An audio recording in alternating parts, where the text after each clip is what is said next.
Holocaust book is perhaps the most famous work written by a Holocaust survivor. It recounts Italian Jew Primo Levi's time as prisoner in the concentration camp of Auschwitz. On the walls of Auschwitz now is the quote, "Those who do not remember the past are condemned to repeat it." This quote now is often used to emphasise just how important it is that we learn from the horrors of the past. In fact, in many countries around the world, it's mandatory that the Holocaust is taught to all children in schools. This isn't the case in Scotland, however. The following programme will aim to investigate why the Holocaust isn't a mandatory part of Scotland's curriculum. I'll be speaking to teachers, politicians and people within the industry of Holocaust education to determine why and if Holocaust education should be a mandatory part of Scotland's school curriculum.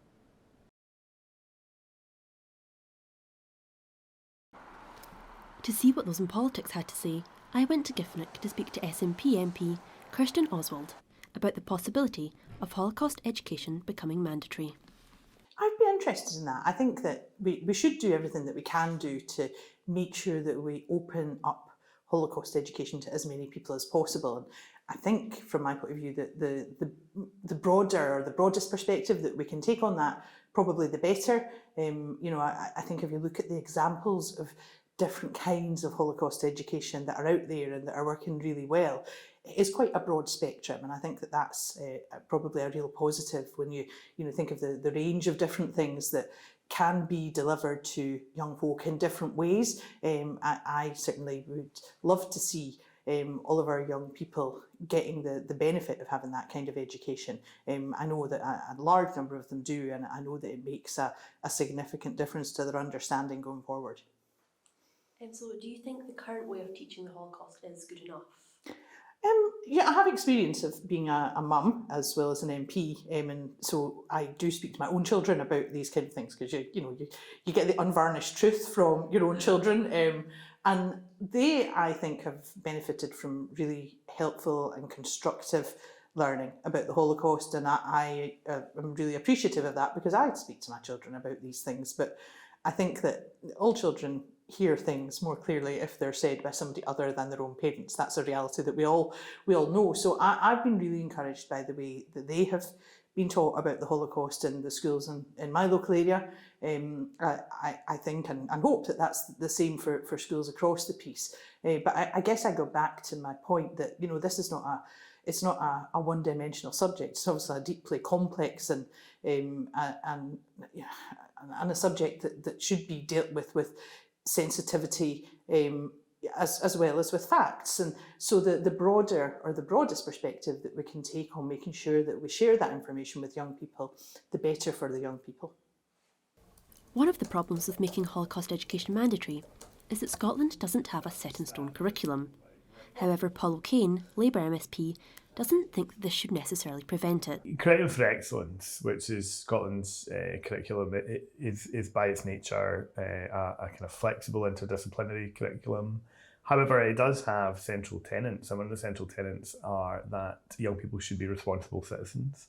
Now, I think the very core of being a responsible citizen is knowing about the horrors of the Holocaust and subsequent genocides, and knowing about how to challenge prejudice and hatred and discrimination so that these things do not happen again. So I think by its very nature, the curriculum should be lending itself to Holocaust education being at the heart of it. There are, of course, challenges because it's hard for any government to implement a single set standard educational tool, if you like, or resource. And that's why I think it's really important that we have really strong national guidance that can be offered to local authority education departments and schools so that we can see a minimum level of Holocaust education. I was interested to see what those in the field of education think about making teaching the Holocaust compulsory. At Durham University, I met Professor and academic researcher Peter Timms, who agrees that it should be taught, but questions whether it should be mandatory. So why should we do it? We should do it because there are lessons from history, because we don't want to repeat an awful past. So our aim in teaching the Holocaust should be to get children to think in certain ways about it and be prepared to do something as citizens were they to see similar things appearing in their own situation. So I would go further than saying should we teach it. What we should do is to try to move young children to ways of thinking, because it would be possible to teach the Holocaust in a bad way. If you had an evil-minded teacher, they could teach it almost as a triumph. Well, that would be awful, but it would be mandatory. So I would say what we want to do is to teach it, yes, but the bottom line is we want to change children's ways of thinking. And in preparation for this interview, I asked a few people what they thought about the teaching the Holocaust. And there's a retired head teacher that I asked, and she described getting into her school a survivor from the Holocaust and how very positive that was for the school, and how this Holocaust survivor was able to capture the attention of often disaffected 14, 15, 16-year-olds. And it was a great triumph. But in my mind, that doesn't mean to say it will always be like that. And it could become blasé. So also on the curriculum is to do with the Second World War and understanding what Nazism is and what Hitler did and so on. And I remember a German educationalist coming to an English school, and after he came out from the history room, he said to his leader, "Why have we got a shrine to Hitler here?" Because they were putting up posters that people had experienced, and in Germany a very different view was taken. It might even have been illegal to put up the posters that this history teacher with every good meaning had had. So how it's taught is pretty important, as well as the fact that it is taught. And of course, in Scotland, we have a different view of what we should do as regards teachers. So there's more freedom for the teacher. Here it's more constrained. So we could say that they should teach the Holocaust, but should we require them to do it by law? I don't know. I'd want to know what was happening in the schools and what impact it was having on the children.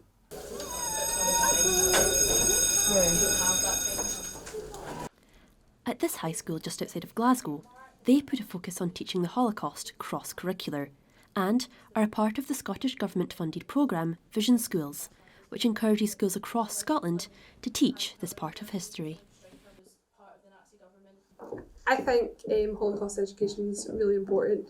We like to focus on not just the lives of Jewish people who were heavily persecuted and extremely important, but we like to bring in all the different minority groups that were affected during the Holocaust, and we think that they also have equal importance within our education system.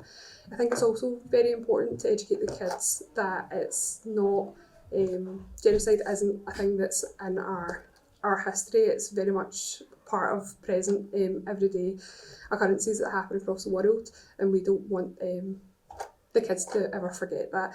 I think we've got a responsibility to remember all the victims of the Holocaust, and that as educators we've got the responsibility to put that to make sure that we're setting up our children with accurate knowledge of what happened in history.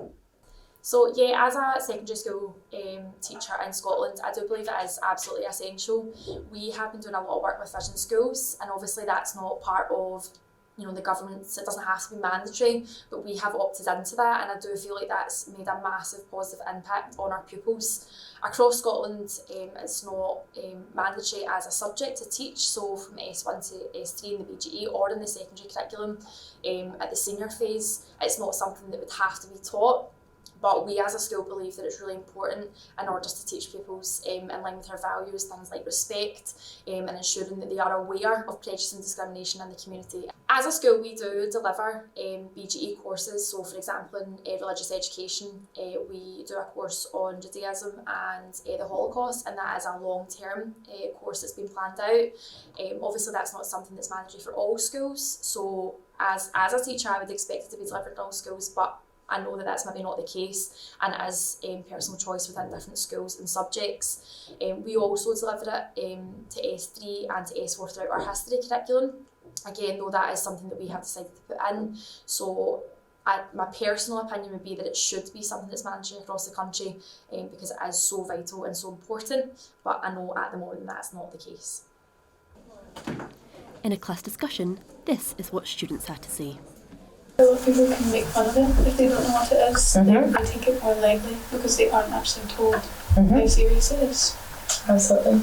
I feel like a lot of people can brush it off as a lot more insignificant. Really done a lot like Scottish. Saying about if you make Holocaust history mandatory, about what the other thing got Black History. I just think it's like useful to know. If you don't know, then you're just kind of in the dark about it. It can always change the amount of schools that do teach it. And if they're saying that it's fine because enough schools teach it, then why shouldn't all of the schools teach it? So as a school, we have been part of the Vision Schools programme. We were awarded our Vision Schools Level 1. We're going to receive our award for that in Parliament in February this year. So we are so delighted to be getting that. Obviously that's not a mandatory programme that all schools are involved in. It's something that you have to sign up to and put your application in for. And it's basically a government funded programme that credits and awards schools who are demonstrating best practice and meaningful Holocaust education. So as I'm aware, it's not something that's been pushed or advertised or something that schools have to get involved in, but it's definitely something that as a school we were really keen to push for, because we have been doing a lot of work in ensuring Holocaust education throughout our curriculum, including subjects like English, psychology, and across different curricular areas, not just social subjects, and in the humanities. I would really encourage other schools to get involved, but as I said, it's not something that some schools might have heard of, but it's definitely worthwhile, and it ensures consistency across different authorities and schools as well. Currently, there are some interesting campaigns underway to try and make Holocaust education compulsory. Daisy Stewart-Henderson is a member of the Scottish Youth Parliament and is campaigning for this change in the curriculum. You campaigned for Holocaust education to be mandatory in Scotland and passed a motion in the Scottish Youth Parliament stating that the Scottish Youth Parliament believes all Holocaust education should be mandatory in Scottish secondary schools. Can you tell me a little bit about the process? Yeah, so within the Scottish Youth Parliament, we as members have the opportunity to propose motions which then go forward to be voted on by the membership. And I was just struck by the fact that Holocaust education wasn't mandatory in Scotland. I think something that was a trigger for me is my sister, who's 3 years younger than me, came home from school and said, "Oh, we ran out of time to learn about the Holocaust." And I just couldn't believe it. And then when I looked into it and found out it's mandatory in England, it's mandatory in most of the rest of Europe, I thought, why are we falling behind? It's almost embarrassing that it's not like, I've been trying to explain to people, if this becomes law, it's not progressive, it's not something that is impressive for Scotland. We're catching up because we're behind everywhere else, and it's quite alarming. So some people that are against this, Yeah. do argue that it's a really complex subject, which it definitely is. Yeah, There's so many layers to it. Yeah. So what if history teachers just don't have the right expertise and they end up teaching it wrong? How do you think we go around that? That's a major concern, and I think the responsibility for Holocaust education, what's at the heart of my motion and what I'm proposing, is that the responsibility is with the government. It shouldn't be the responsibility of individual teachers to go above and beyond. The government needs to provide resources and training to implement proper Holocaust education, and also by making it mandatory and having a record of what's happening, because at the moment there isn't a record of how widely distributed it is, what schools are gassing up what percentage of pupils. If the government regulated it in that way by making it mandatory, there would also be the opportunity to ensure that it's being done properly, and situations where things are being mistaught or mishandled could be kind of dealt with and corrected, which at the moment is a bit of a free-for-all. The Holocaust Educational Trust has also been working with one of its educators to try and bring about some change. I spoke to their education team manager to find out more about this and their views on Scotland's attitude towards Holocaust education. This documentary that I'm making is about Holocaust education within Scotland. So it is mandatory in England for all schools to teach the Holocaust, but it's not in Scotland. It's up to the individual schools and the individual teachers. So what is kind of the Trust's view on that? Well, obviously we'd like it to be taught as widely as possible, and ideally, if it could become compulsory, that of course would be a good thing. At the moment, it's not. It's up to individual schools, so it would be up to us to advocate with as many schools as possible in order to make sure that it is taught within schools. We do a lot of work with schools in Scotland. We do a lot of projects through Lessons from Auschwitz. We have a good level of ambassadors as well, as you'll know, within Scotland. So it's all part of that advocacy work in order to make sure that even though it's not mandatory, that we can still influence as many schools and as many teachers as possible in order to make sure that it is kept within the curriculum. Are you aware of any kind of things going on at the minute that are in the motion of trying to get it made mandatory? So I'm aware that Jerry's working on a few different projects. I'm not sure of the detail of it myself, but it is something the Trust is working with him on. So there is a contribution from the Trust as far as I'm aware. I think there's a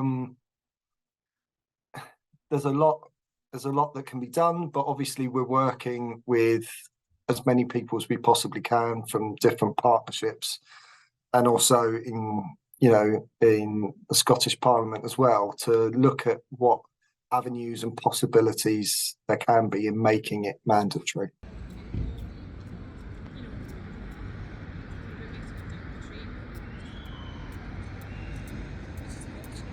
Back in Giffnock, the heart of Scotland's Jewish population, I went to see Ephraim Borowski, the head of the Scottish Council of Jewish Communities, who has his doubts over making Holocaust education a compulsory part of the curriculum. I have mixed feelings about it. Obviously, I want children, not just in Scotland, to learn about the Holocaust, but I have mixed feelings about making it mandatory, first of all, because of the way in which anything mandatory tends to be boiled down to its essence, and people don't necessarily engage with the complexity of it. But also because I'm uneasy about anything that singles out anything to do with the Jews or the Jewish community and treats them differently from everybody else. And that's just as true of singling out the Jewish community for positive reasons as it is for negative reasons. So children need to learn about anti-Semitism just like they need to learn about other forms of racism. They need to learn about community inclusion in the same way as they do about diversity in general. Even though I'd already spoken to many politicians on this topic, I wanted to know what the opinion was of those on the other side of the political spectrum. Jackson Carlaw, Conservative MSP, agrees that it should be taught, but has his concerns about making it compulsory. Well, I think the danger is that it become quite sterile. I mean, one of the things that I've found so rewarding, and I come from a generation where all of my neighbours were Jewish. Nearly everyone in the East Renfrewshire community when I was growing up, 55, 60 years ago, were Jewish. And yet, not one of the families discussed the Holocaust at all. Not at all. And indeed, children who grew up as friends of mine knew nothing of their own family's history in relation to the Holocaust because their parents and grandparents, great-grandparents, just did not discuss it. And it really wasn't until the 1970s, and I can remember the programme, The Ascent of Man, with Dr. Jacob Bronowski standing in Auschwitz, which was at that point a camp behind the Iron Curtain that was inaccessible.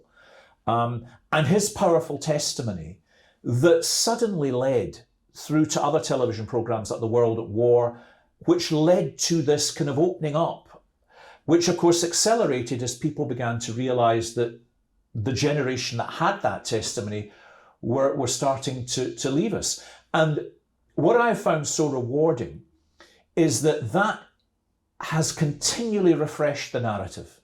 that by not having a sterile textbook beyond the salient facts, it has been populated by the genuine testimony of individuals. And what I think is so commendable is how many of them have now committed that testimony to video and to film, in order that it will always be the case that people studying this issue will have a fantastic archive to study. Now, therefore, I want to facilitate the educational route to people's understanding of the Holocaust in the widest possible way, so that each person studying it comes to it from a slightly different perspective and takes something slightly different away from it.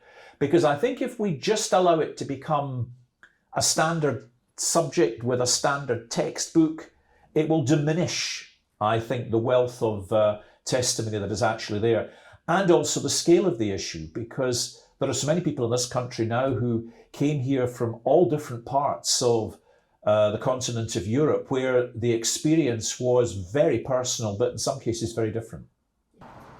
It's clear that the issue of mandatory Holocaust education is a complex one, with many layers and opinions on both sides of the argument. However, with Holocaust survivors sadly becoming fewer and fewer, and a new First Minister set to be appointed within a matter of days, perhaps now is the time to at least have the discussion of the Holocaust's place within Scotland's curriculum.